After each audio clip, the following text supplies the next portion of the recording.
যে সাধুকে দেখাবে আর কি। ও ডিটেইলসই সব বলে দিবে, তোর কথাই বলবে এটা,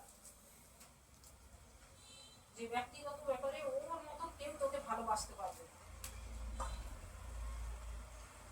আর অন্তরে ওরই অন্তরে তুই গাঁথা হয়ে আছিস, তোকে হয়তো ফোন করছে না, বেলাগুলিস্টের নাম ফেলে রাখছে, কিন্তু অতিরিক্ত ভালোবাসে। এককালীন মোটামুটি বলছে না অতিরিক্ত তোর মন তোর ভালোবাসা সরিয়ে ও অন্য কাউকে ভালোবাসতে পারে না, একদম না।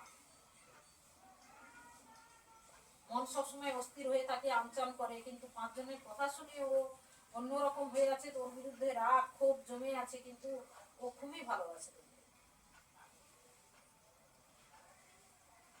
ও অন্য কারোর হবেও না, আর অন্য কারোর সিদ্ধান্ত নেবেও না। একেবারে অমাবস্যায় যোগ দিয়ে আসতে পারবো না আমি আসতে পারবো না বলেই তো আজকে চলে গেলাম।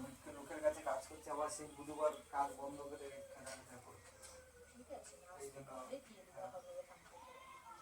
সবকিছু আগে থেকে সম্পূর্ণ পুরো ভিডিও কল করলে হয়তো একটু আরতি করতে পারি, কিন্তু আসতে পারবো না। আজকে সোমবার আছে, বলেছি ডাক্তার দেখাতে যাবো, একসঙ্গে বেরিয়েছি, বেরিয়ে এসে আমি লেগে